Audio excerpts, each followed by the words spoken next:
अस्सलाम वालेकुम। I am neither from future generation properties. हमने कुछ दिन पहले द लाइफ रेजिडेंशिया के मुतालिक एक वीडियो बनाई थी और उसमें हमने द लाइफ रेजिडेंशिया के डिफरेंट इश्यूज को डिस्कस किया था। मैंने देखा कि उबैद अब्बासी रियल्टर ने हमारी वीडियो को देख के एक वीडियो बनाई जिसमें उनके बहुत सारे तहफ़्फ़ुज़ात थे। आज हम उन तमाम तहफ़्फ़ुज़ात को दूर करने के लिए इस वीडियो को बना रहे हैं। तो चलें आएँ इस डिस्कशन को आगे बढ़ाते हैं। Welcome back Hasnain other. बड़ी खुशी हुई आप दोबारा तशरीफ़ लेके आए। कि कोई भी क्लाइंट जो कि पेशावर बैठा है, मुल्तान बैठा है, कराची बैठा है या कोई क्लाइंट ओवरसीज बैठा है, वो एलओपी का पेपर देखने आपकी सोसाइटी के हेड ऑफिस नहीं आ सकता। एक्चुअली हमने अपनी लास्ट वीडियो में भी ये बात मेंशन की थी कि दी लाइफ रेजिडेंशिया की जो मैनेजमेंट है उसका ये डिसीजन है कि हर वो मेंबर जो दी लाइफ रेजिडेंशिया से रिलेटेड है, जिसने वहाँ पे फाइल ली हुई है, प्लाट लिया हुआ है, जब एलओपी सोसाइटी को मिला था तो उन्होंने ओपनली तमाम मेम्बरान को ये ऑफ़र की थी कि आप हमारे हेड ऑफिस तशरीफ़ लेके आएँ, हम आपको एलओपी भी दिखाएंगे और उसकी एक कापी चाहिए होगी तो वो सोसाइटी उनको कापी भी प्रोवाइड करती है। हमने खुद देखा कि वहाँ बहुत सारे ऐसे क्लाइंट आए जिन्होंने आकर डिमांड की कि हमें एलओपी दिखाएं। तो ये सोसाइटी का एक इंटरनल डिसीजन है। भाई साहब उसमें मेंशन कर रहे हैं कि जी फलां सोसाइटी ने ऐसा कर दिया, फलां सोसाइटी ने ऐसा कर दिया। देखिए हर सोसाइटी की एक अपनी इंटरनल आइडेंटिटी होती है। तो यहाँ पे जो द लाइफ रेजिडेंशिया की जो मैनेजमेंट है उनका एक अपना डिसीजन है, हम उसके ऊपर उनको इंस्ट्रक्शन तो दे नहीं सकते। हाँ, जहाँ तक आपकी बात है डिजिटलाइजेशन की, तो हम उस पर बिल्कुल मुत्तफिक आपकी इस बात से। और आपके नोटिस में ये बात लाना चाहते हैं कि द लाइफ रेजिडेंसिया ऑलरेडी इसके ऊपर बहुत बड़े लेवल पे काम कर रही है। आप देखेंगे आने वाले दिनों में आपको पिंडी इस्लामाबाद में ऐसी कोई सोसाइटी नहीं मिलेगी जो इतने अच्छे और लेटेस्ट टेक्नोलॉजी के ऊपर काम कर रही हो। द लाइफ रेजिडेंसिया आने वाले दिनों में उसकी वेबसाइट के ऊपर हर मेंबर का एक अपना अलग से पोर्टल बना होगा। आपने सिंगल अपना एमएस डालना है, अपना सीएनएससी डालना है और आपको अपनी पूरी फाइल ओपन मिल जाएगी। उसमें प्रॉपरली मेंशन होगा कि आपने परचेज कितने की है, सोसाइटी को पेमेंट कितनी पे की है और सोसाइटी से डेवलपमेंट कितनी जा रही है, वो भी साथ साथ आपको एक पोर्टल के ऊपर डेवलपमेंट भी मौजूद होगी। तो इंशाल्लाह ताला आप बहुत जल्द देखेंगे कि ये फैसिलिटी दो तरह से होगी। एक तो जो मेम्बरान है उनके लिए फैसिलिटी होगी, वो अपनी फाइल्स के मतलब जो उन्होंने इन्वेस्टमेंट वहाँ की हुई है, जो वहाँ पे परचेजिंग की हुई है, उसकी डिटेल अप टू डेट ले सकते हैं वहाँ से। दूसरे वो लोग होंगे जो कॉमन कस्टमर कहीं से भी बैठ के सोसाइटी को विजिट करना चाहता है, तो उसको 3D और प्रैक्टिकली जो भी उसकी डेवलपमेंट होगी, सोसाइटी के जितने इवेंट होंगे, जो सोसाइटी के जितने नोटिस जो सोसाइटी लोगों को आगाह करती रहती है, वो तमाम के तमाम उस वेबसाइट के ऊपर मौजूद होंगे। सर देखें, बिल्कुल आप जैसा कह रहे हैं कि सोसाइटी कैंसलेशन का जवाज रखती है या वो रिस्टोरेशन चार्जेस लगा रही है या फाइन लगा रही है, नो डाउट इसे एक आम बंदा भी समझता है, इन्वेस्टर भी समझता है कि जब आपने फाइल ली उसमें आप इंस्टॉलमेंट्स पे नहीं कर रहे, आपने ऐसे ही छोड़ दी, तो उस पर ऑब्वियसली फाइन्स वगैरह लगते हैं। देखिए सरचार्ज की जहाँ तक बात रही, वैद साहब अपने वीडियो में एग्री कर रहे हैं सोसाइटी की इस पॉलिसी के साथ कि सोसाइटी ने एक 3 ईयर प्लान के ऊपर आपको एक प्लाट सेल किया था। क्लाइंट की जो म्यूचुअल अंडरस्टैंडिंग थी वो यही थी कि आपने 3 ईयर में अपना पेमेंट प्लान कंप्लीट करना और सोसाइटी ने डेवलपमेंट की तरफ जाना। अब सोसाइटी का जो पहला पेमेंट शेड्यूल कंप्लीट होने जा रहा है, ऑलमोस्ट उसके करीब करीब जो है ना, सोसाइटी में जिस टाइम जो फर्स्ट बैलेटिंग होने जा रही है उन लोगों को पोजीशन हैंड ओवर करने जा रही है।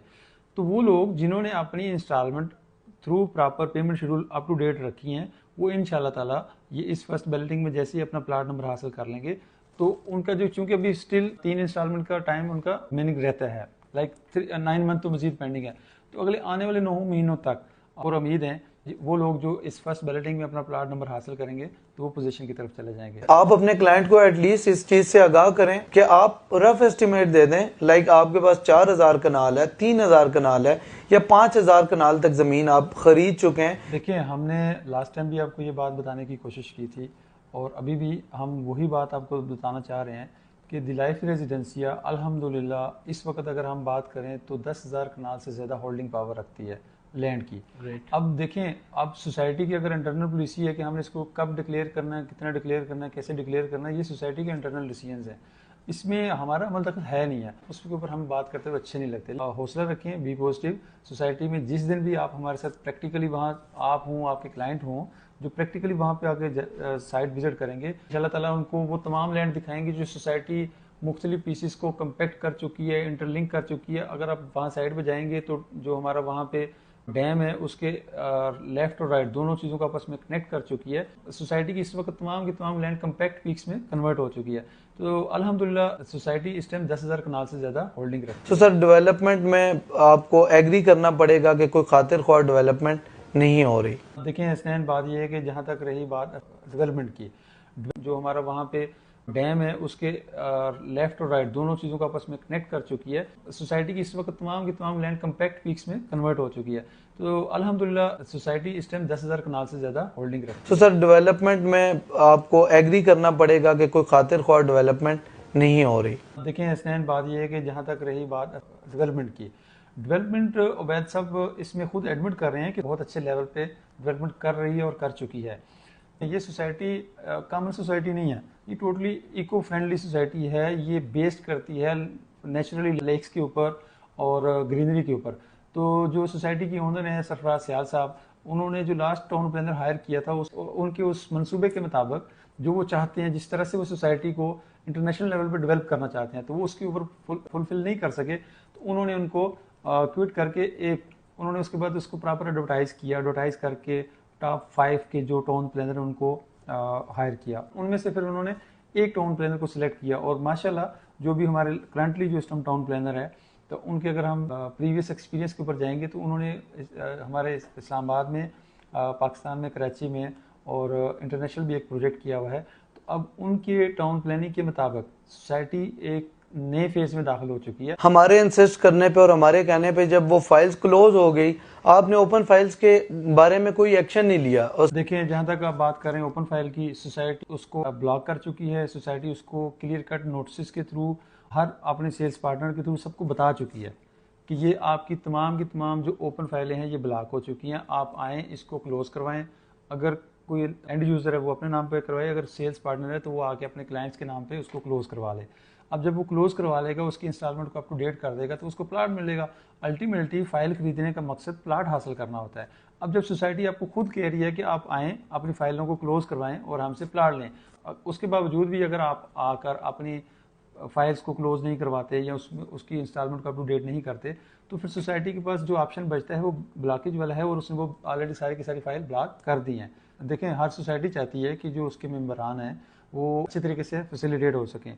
द लाइफ रेजिडेंसिया ने भी अपने मेम्बरान को ये अपॉर्चुनिटी दी कि वो लोग जिनकी 3 या 3 से ज़्यादा इंस्टॉलमेंट पेड हैं वो आएँ और अपनी आके इंस्टॉलमेंट अप टू डेट करें। तो उस सूरत में उनके ऊपर रेस्टोरेशन चार्जेस और सरचार्ज नहीं लगते। बिफोर दिस 9 सितंबर बैलेटिंग से पहले पहले अगर वो लोग आके अपनी फाइल्स को अप टू डेट करवा लेते हैं तो उसके ऊपर सोसाइटी उनको वेवर देती है। लेकिन अगर कोई साहब ये सोच के बैठे हैं कि जी मैंने इंस्टॉलमेंट देनी कोई नहीं है और मैंने जस्ट डाउन पेमेंट दे के घर बैठे रहना है, सोसाइटी मेरे साथ जो है ना उसके ऊपर ब्लॉक भी ना करे, सरचार्ज भी ना लगाए, तो हम being a real estate consultant भी ऐसे क्लाइंट की फेवर में नहीं जा सकते। It sound good. मेरा ख्याल है कि उबैद अब्बासी साहब को हम म्यूचुअली इनवाइट करें और उनको साइट विजिट कराएं और उनको सोसाइटी ऑफिस बुला के LOP उनको दिखा सकें, ऑन ग्राउंड सारी चीज़ें उनको दिखाएं और उनके तमाम तहफ़्फ़ुज़ात और उनके क्लियर कर सकें। आप इस बारे में क्या कहते हैं? देखिए हसनैन, हम इस बात को अप्रिशिएट करते हैं, उबैद अब्बासी साहब ने एक बड़ा अच्छा स्टेप लिया। आपने जो आइडिया दिया कि हम उनको प्रैक्टिकली विज़िट करवाएं, ये एक बहुत अच्छी बात है। आप उनको ओपनली एक इनविटेशन दें, उनके कहें कि जी आप खुद भी आएँ, आप जो उसके बाकी उसके साथ जो दोस्त काम कर रहे हैं उनको भी साथ लेके आएँ, और हम उनको प्रैक्टिकली साइट पे भी विज़िट करवाते हैं। और ये बड़ा अच्छा आइडिया आपका, आप इसके ऊपर काम करें, और मेरा ख्याल है कि आपको उबैद अब्बासी साहब को ये इन्विटेशन देना चाहिए। तो उबैद अब्बासी साहब, आपको फ्यूचर जनरेशन प्रॉपर्टीज़ और ग्लोबल विलेज मार्केटिंग की तरफ से स्पेशल इनविटेशन है कि आप आएँ और हम आपको फिजिकली द लाइफ रेजिडेंशियल की साइट विजिट कराते हैं ताकि आपके तमाम तहफ़्फ़ुज़ात उसी टाइम क्लियर हो जाएं और आपके क्लाइंट के भी तमाम क्वेश्चंस क्लियर हो जाएं। Thank you so much. For more details do subscribe my channel and press the bell icon for daily updates. Thank you so much. अल्लाह हाफ़िज़।